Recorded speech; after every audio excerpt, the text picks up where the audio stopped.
What's up, y'all? This is Sam with the Inner Animal Experience. We're over here in St. Cloud, Minnesota with my boy, Dr. B. Dr. B is out here doing some really interesting stuff with stem cells in regards to just improving your quality of life, because at the end of the day, that's what this wheelchair has done the most, is changed the quality of life and something that I'd really like to bring back, or at least see how I can optimize on it. So I definitely think we're in the right place, talking to the right face. So yeah, join us and see what this part of the journey will bring us. So, Dr. B, a lot of people have been very curious in a sense of like, what's even the hope with stem cells? How did you start, or I guess, how did you stumble upon stem cells and see any type of helpful signs? Yeah, so stem cells in general and PRP, all these biologic injections are typically done mostly for kind of chronic pain, arthritis, injuries, because those stem cells do have the ability to kind of repair the soft tissue. So whether it's arthritis and cartilage or a rotator cuff tear, meniscal tear, works great for all those indications. So how it happened, with a spinal cord patient is probably, I don't know, 8 years ago. Had a patient come in having a lot of neck pain after her injury. So I was like, yeah, we can definitely do some PRP or some stem cells around the ligaments, the tendons, the muscle attachments where your injury's at. And at that point, we weren't even thinking anything positive sensory-wise, motor-wise. It's like, let's just see if we can get your pain better. She's like, yeah, less pain would be better quality of life. So we treated that, and then I said, yeah, just get a hold of me in about 6 months, see how you're doing. She came from out of state. And then she kind of gets a hold of us in about 6 months, and she was noticing some different changes, motor function-wise and sensory. I was like, oh, I can't explain it. I think it's probably just a coincidence. So she did again, and each time she did it, she got more and more function back. So I was like, that's just interesting. And so since then, fast forward, we've probably done, 100, 150, patients coming in, and we tell each one of them, I'm not going to promise you anything. There's not a lot of, formal research in this field, specifically for spinal cord patients. There's a ton of research when it comes to, arthritis and breakdown of the body. So what we would tell everybody, hey, I'm not going to promise you anything, but let's do exactly what we've been doing before, and let's see what we can do, and let's see if it improves your symptoms. And I'd say about 60 to 70% of people are noticing something, whether it's less autonomic dysreflexia or better sensation, better bowel or bladder control. Some people are getting better motor function back. A lot of people are getting more core stability back. So it's been interesting, kind of seeing what's happening. And again, we don't promise anything. We're like, hey, we'll do the best thing we can for you. And a lot of patients having a lot less pain around their sites, and a percentage are having improved, sensory and motor function as well. So one thing I've always been curious about, so I do know with our procedures, we'll typically go near my injury level, my spinal cord, but does that also help alleviate other pains throughout the body, or is it mainly where you're sending the stem cells kind of thing? Yeah, it's pretty specific. Yeah, when you're putting things specifically with, ultrasounds or fluoroscopy guided, those cells will go pretty much right where you put them. We do some epidurals as well. The epidural space is pretty continuous. So when you put something in that epidural space, it will kind of flow a little bit through that area to reach a lot of other areas. But typically kind of works where you put it. That's interesting. Yeah. That's pretty cool. Yeah. So another thing, so a lot of people ask the difference between a complete and incomplete injury. Do you treat, I guess, complete injuries, or does the classification kind of change? Well, we'll definitely treat both. We'll just say, hey, again, we're not going to promise anything, but both the completes and incompletes have seen some stuff come back. Definitely some with the complete who basically is coming in without a lot of motor or sensory function below. They're going to see a lot less gains with this kind of thing if they do get anything. But we've had some have, improvement in their bowel and bladder function, or things that, even though it's something really small and subtle, it's definitely quality of life. I was about to say, man, those small subtleties, that's what makes it or breaks. I know me personally, like the bathroom incidences and the extra hassles of, one, the accessibility of bathrooms, and just the how often you have to. It's it's a headache. Oh, yeah. Yeah. It's one of those things that'll really get you in your head. I know initially that was one of the first things, when they told me I had to wear on, a diaper at 17 coming out the hospital. Yeah. My heart broke. I was like, what do you mean? Yeah. It's like, once I'm walking, I could use a urinal. Well, no, cat, it don't work like that. But we learn, and it's crazy to think how much small things like that can change your daily life. Yep. Yeah, one day at a time. Subtle little things make a big difference, that's for sure. 2020. So he's got a great story, and what I love about him is really his optimism and his ability to kind of portray just kind of hope in situations that some people might just be broken by. So I think all of us in life, we have situations that are going to break us or they're going to make us, and it's kind of what you do with anything coming at you, whether it's cancer, you've had a spinal cord injury, a lot of people are, battling depression, anxiety, all kinds of stuff are plaguing us. And it's kind of what we do with that and how we make, an optimal environment out of that. So what I want you to do, if you're willing to, is kind of go back in time and tell us about the injury itself. And, if you're able to talk about that and kind of just tell us a little bit about that injury, and then let's maybe a little bit about the recovery, and you can even fast forward to kind of where you are now, and we'll kind of get back into more specifics too as we go. Cool. But yeah, bring me back in time and tell us about that day if you can. Man, it was 2017. I just graduated, and man, I was a very arrogant young cat coming out of high school. I was ready to take on the world, and I really thought that I was starting to be a free bird and spread my wings, fly the coop. I was leaving my parents' house, just getting moved out with some friends at the time, a roommate. And man, within the first few weeks into that summer after, I had gotten into a motorcycle wreck. So I had originally bought the motorcycle just for transportation, get back and forth to work. And coming home one night back to my parents' house was I caught a little patch of rain. And man, a driver in the opposing lane, I guess, didn't see me. So he made his turn to get on this road. So I slid, hit the truck, and what happened was whenever I hit the truck, I dove over it and landed, hit the asphalt, similar to diving into a swimming pool. Oh, yeah. And so what it did was, to my knowledge, it shattered my vertebrae, punctured the spinal cord, and I woke up to a new reality. I woke up with a lot of like tingling nerve pain, and of course I'm kind of confused still because I don't really vividly recall the accident. More or less, that's all police descriptions. Oh, sure. But I remember turning onto that road and I woke up to a hospital room full of friends, and I'm like, what's going on? And so whenever the doctor and the surgeon came in, kind of broke it down to me in a sense to say, look, this is the injury. Typically within that 3 to 6 month recovery window, after injury, if you see some promising signs of recovery, then that's good. But if not, man, you're probably going to live the rest of your life in this wheelchair. And Granted, I've had the best 7 years of my life so far in this wheelchair, not because of the wheelchair. I think it's because of who I've become because of the wheelchair. Yeah. So tell us about that time when he's like, hey, this is what you're dealing with. What's that like? Because most of us haven't gone through that. Like, what is it like to get that news, like mentally? What does that do to you? For me, it made me, I guess, rejection at first, angry, for sure, because I was like angry, almost insulted as the professional was telling me what he was literally looking at on the images of the surgery. I was kind of felt disrespected. I was like, man, you think I'm never going to walk again? Yeah. Because it hurt. So what I did secondly, I guess, was kind of put up walls and almost a kind of delusional state. It's like I wouldn't accept the reality. So what I would do is just say, no, this is not happening. I'm not accepting being paralyzed, which unfortunately I'm still paralyzed. It's still pretty tingly down to my toes, but I just would not allow that to drag me down, because the more that I would harp and focus on the paralyzed and the handicap, those terms or aspects of this injury, that's what would pull me down, because you jump into the wormholes of, well, how can I get out of this? And like the more you look, it looks kind of hopeless, and it's like, well, what in the world? So that's kind of where I stumbled upon fitness and found love and passion in fitness, which in turn started to inspire those around me. Yeah. So you weren't doing a lot of fitness beforehand? Not at all, man. So I was blessed to be a natural athlete, just had decent genetics. Yep. And so I played soccer, ran track, did football. And I was decent at each sport, nothing extra crazy.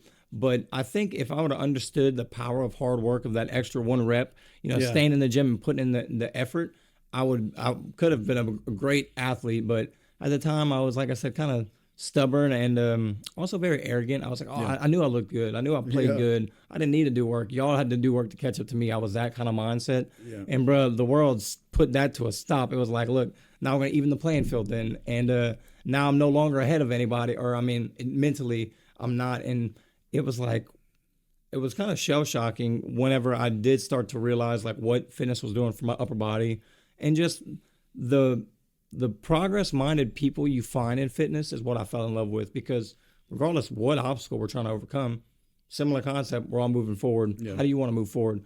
For me, it was, I would ask all these older people, like workouts, like form, and because I didn't know anything about the gym. And thankfully, I met a paralyzed bodybuilder. And this dude's like 6'5", like 250 pounds jacked, walks with, lofting crutches. And I'm like, hold up. Whenever I'd been introduced to him, he's like, look, this is my friend. He's paralyzed. I'm like, no way this guy is paralyzed. He's a mountain of a guy. And so he's like, yeah, man, he told me all about fitness and kind of how our muscles work, like to break down, to repair, and X, Y, and Z. And I fell in love. I started jumping into rabbit hole after rabbit hole, watching all the Arnold Schwarzenegger documentaries and all the old school bodybuilders. and it opened my mindset to a new possibilities. And that's kind of where optimism came to play, because with a little bit of hope and a lot of work, you could do some crazy stuff. And I saw that day to day. Yeah, so fitness. So you went from that denial, anger, and then transitioning, and you think it was the fitness that kind of changed your mindset to that positive person you are today? 100%. Because initially, like from after the injury, all confidence I had was really like crushed. It was shattered. So I was like, man, I'm not I'm not confident in like what I see in the mirror. So I didn't want anyone else to see me in the mirror. Yeah. I didn't want anyone to see me. And my parents, my parents and friends, like they're like, dude, you can't just like melt away in the room. Like you have to still be a person. And I'm like, no, I'm in a wheelchair. Like I can't do this. But that's what made me realize like it's not that different. Like you could still, life was very different in the sense of whenever I would go ride around with my friends, I can't just go sneak out of the house and go cut up and do whatever I was going to do. Like we had to start planning things and get strategic and like, okay, I'm going to plan it. Like, okay, I just used the bathroom. Like I just peed. Now let's go. At first I'd even have my friends have to pick me up in and out the chair, like either a dad and a friend on one side, like to get me out the bed. Yeah. And I was like, man, like this is so humiliating. Being 17, can't even get in my own bed. Like this was, it made me feel pathetic. So I didn't want to show anyone that. But my friend, thank God, my buddy Nick was like, dude, he had just got into the gym. He's like, man, you can come to the gym, you get stronger. At least your arms will be, you'll be able to live your life a little easier. I was like, all right, yeah, whatever, I'll buy into it. And I tried it out, and dude, that's where the craziness started to happen, with just breaking through that barrier of just opening the door. That was like a mental thing. It was like, okay, look, you do deserve to be in the place with all these other people trying to better themselves. Yeah. How long did it take you to get from that point of like denial and anger to optimism? Was it like a 6-month, year process, 2 years? I mean, how long did it take? About 6 to 8 months, I would think, roughly, because the first few months was mainly hospital. I went to TIER. That was for like 3 or 4 weeks. So yeah, the first few months was they were trying to recover me, at least teach me how to live life in a wheelchair, using the bathroom different, transportation, things like that was also different. So I was learning. Yep. And that's where I think I got most upset. So probably within that 4 to 6 months is when the real darkness kind of came, and I just kind of was flowing through the waves. And so it was only a couple months after that. So like I said, maybe 6 months after the initial wreck itself was whenever my friend was like, look, bro, we got to do something, because he saw how like broken I was. Yeah. And so we went to the gym, went to the Planet Fitness, and this man would drive like, bro, I was probably 20, 30 minutes from the gym where he was working out at. He would drive that extra 30 minutes to come get me, just to show me, just to kind of feed me into it. And it's like, whoa, once I started meeting people and seeing it, I was like, man, this is actually kind of interesting, because I was always a very loud person, and my wheelchair made me kind of more reluctant, and I didn't want to talk to anybody, or reclusive is the word, I guess. Yep. I was like kind of just self-contained, and I missed that part of me because I just didn't have the confidence. But the gym, it made it no option but to talk, because people would come. They were like, what? Like I'm sure they're thinking, what is he doing in here? Yeah. But really, what they were doing is like, hey, can I help you? Or look, can I get this machine for you? Or can I show you how to do this exercise? Which at first, you could take it one way and kind of get a feeling, oh, I know what I'm doing.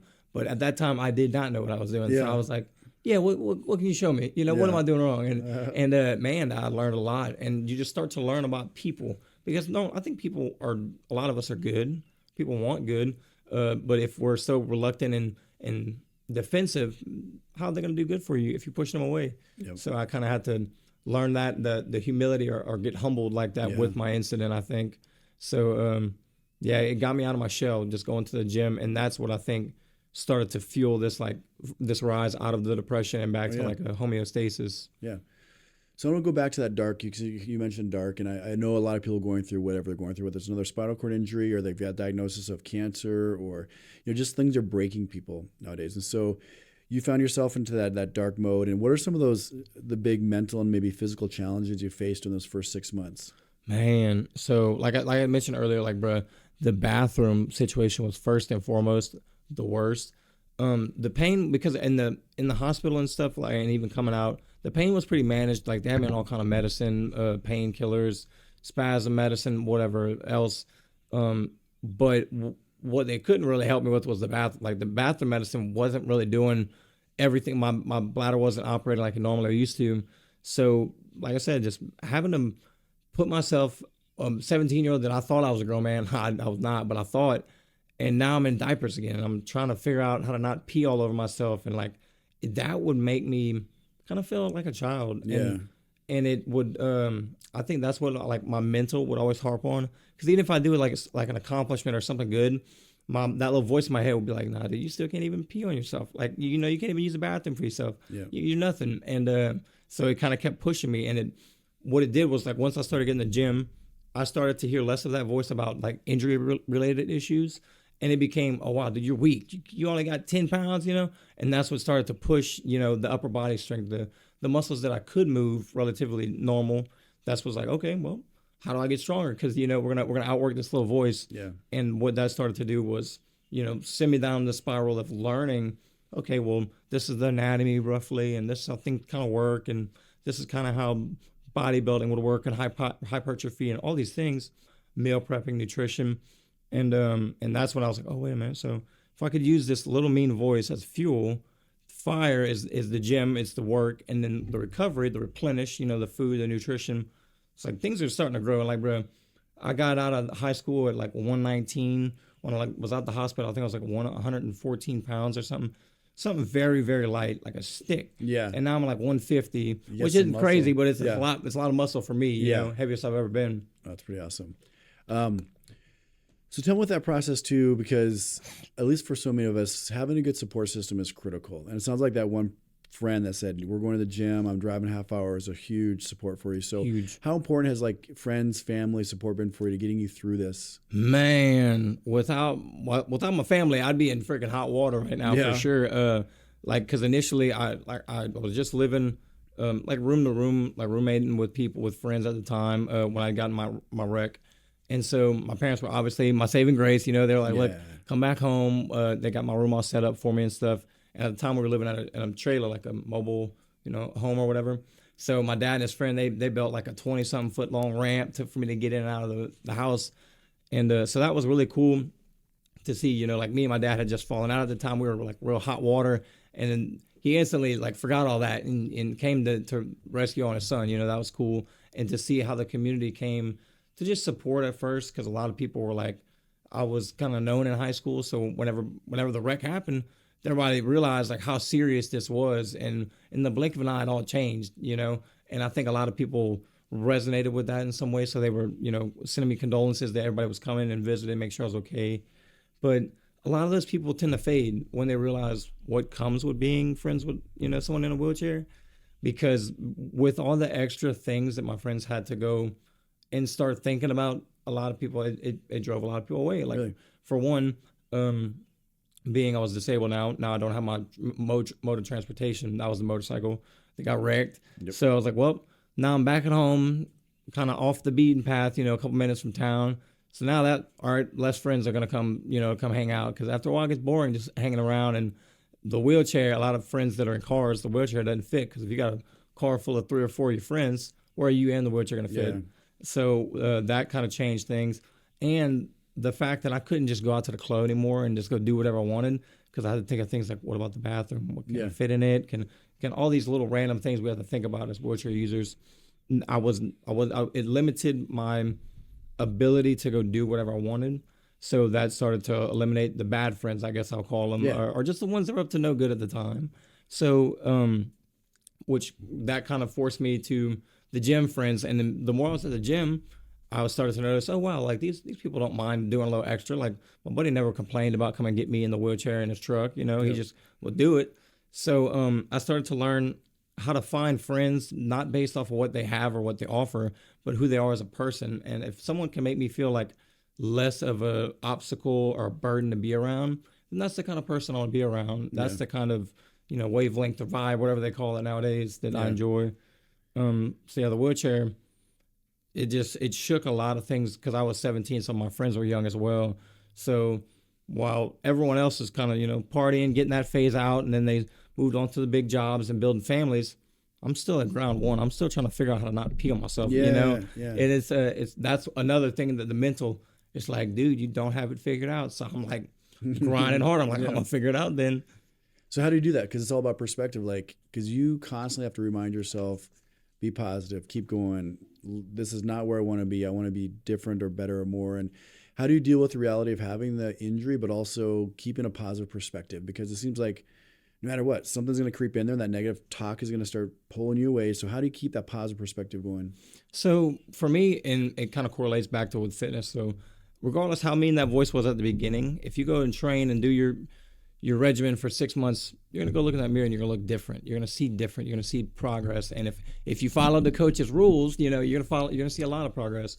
And so whenever I started to get to the point where my body was responding well to the upper body workouts and such, I was starting to look a little bit better. My arms didn't feel like they were little toothpicks. Yeah. And so that kind of fueled more fire of, ooh, I like that dopamine rush of the feel good of seeing myself and not hearing the negative talk. So I'm like, bro, I'm gonna drill it as much as I can. And so, like, yeah, there's a lot of hard things that we're gonna get faced with in life. But I feel like if you could look at the hard stuff and say, well, this is what I built because of it, and this is what it's gonna make the next thing in the road, the next thing down the road easier. Like for instance, at first doing tricep dips, the tricep machine, dude, that was so freaking hard for me to do. Yeah. But then when I got to a point in therapy where I was able to start standing a little bit, that was my key to be able to stand as long as I could with therapists around. Because after that, I couldn't go home and try to stand. My mom wouldn't know what to do. Yep. So I would, it would be motivation to say, look, oh, I know it's hard, I don't like it, but I could stand a little bit longer in therapy, okay?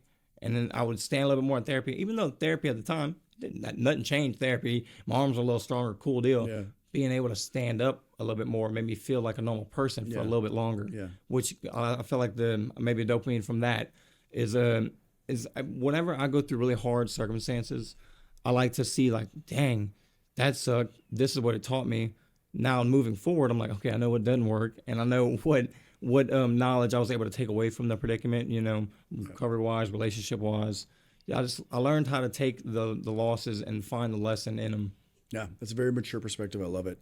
Let's go back to fitness and nutrition, because it's something I think we both share a passion for, and I really feel like, at least in my side of it with medicine, that fitness, nutrition, lifestyle medicine has to be really a part of all we do. Whether you're a cardiologist or orthopedic specialist like myself, or you're dealing with oncology, cancer, hypertension, stroke, I mean, it all comes down to lifestyle changes, body weight, obesity. So for me, I think that it needs to be a part of everything. I'm kind of curious with all of your journey, because you've seen a lot of doctors, physical therapists. How many of those people have talked to you about nutrition in your recovery? Is it, I mean... I can't say the conversation's come up once. Yeah, which is sad. I mean, because it should, because it is going to help your recovery. It's going to make you less inflamed. It's going to help you get stronger, leaner, faster. So it's too bad that it's not more in medicine. But right. So tell me, how have you learned about nutrition? How have you learned about fitness? It sounds like fitness, a lot of people just kind of bring to the side. And what about you? I'm kind of curious, Teal, what's your nutrition like every day? Like, what's your daily nutrition routine? So, we'll bring it back to whenever I was first introduced into the gym is kind of where I was also starting to learn about nutrition, because at the time, in the beginning, I would go work out, cool deal, whatever, go home, back to my life. But whenever I started to see that little bit of progress, I had to go ask my buddy Nathan with the paralyzed bodybuilder. I'd say, Nate, look, I'm getting stronger. What do I do now? And he's like, look, so you got to eat, rough roundabout ideal. Like, okay, if I weigh 150 pounds, I want to aim for a gram of protein for every, pound I weigh. So I try to hit 150 grams of protein, and I started learning, okay, carbs, what's that? Oh, that's something my body can use for fuel? Okay, well, I can get it from a bag of chips or, a sweet potato. Ooh, compound carbs. Sweet potato is going to give me energy. That's what I started to eat. Yeah.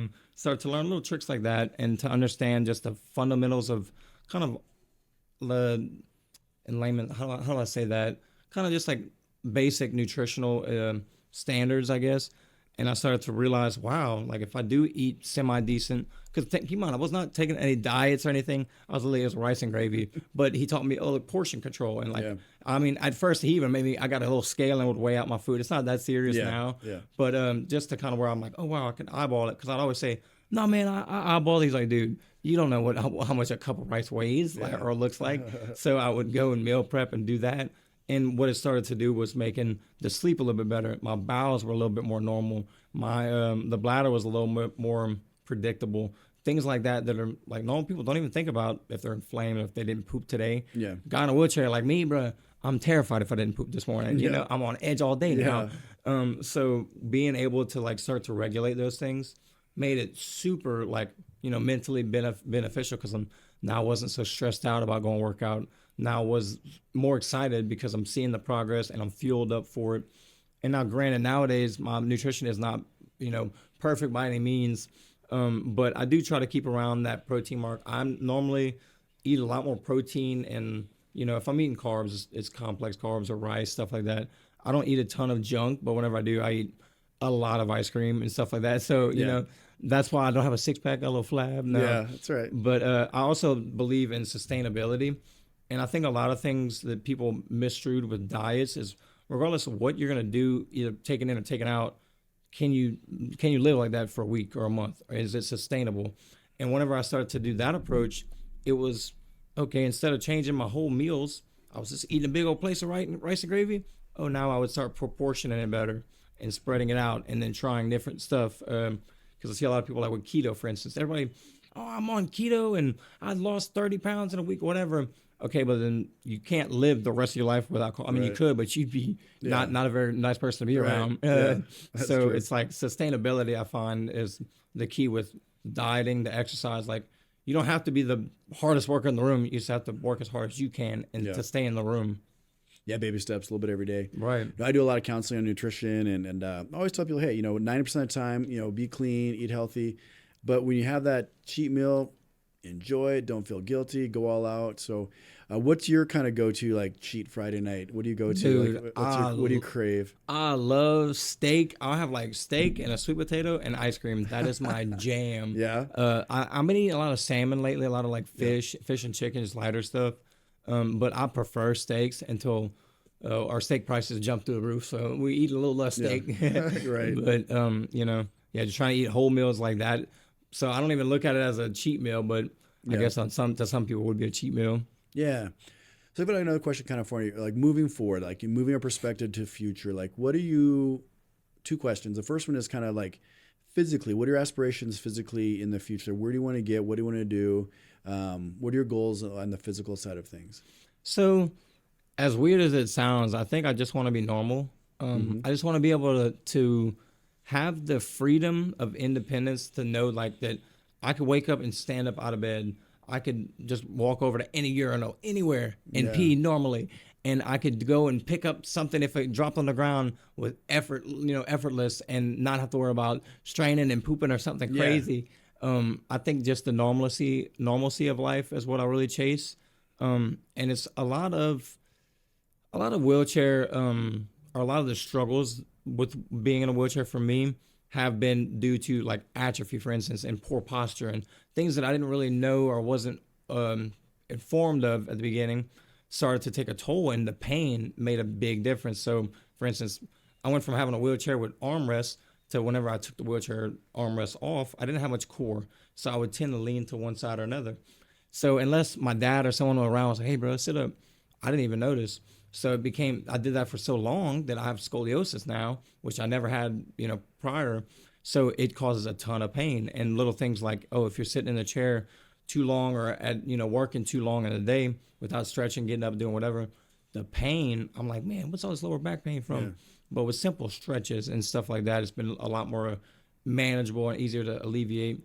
But I also found that like, okay, the more I'm standing, the more I'm off my butt, and less pressure sores and issues like that. But the pain of not being sitting on my back all cockeyed all day, if I'm standing, even if it's just an hour or two, but standing and walking at therapy, I notice a difference at night. Whenever I lay down in bed, it hurts a little, like it doesn't hurt as noticeable. On days if I'm just sitting, a rest day or something, if I'm in an editing mode, dude, my back will be screaming. Yeah. It feels like tightness, a lot of. So I'm assuming it's coming from that, the scoliosis and whatever. But yeah, just being able to not be so reliant Yeah. on all that. Sure.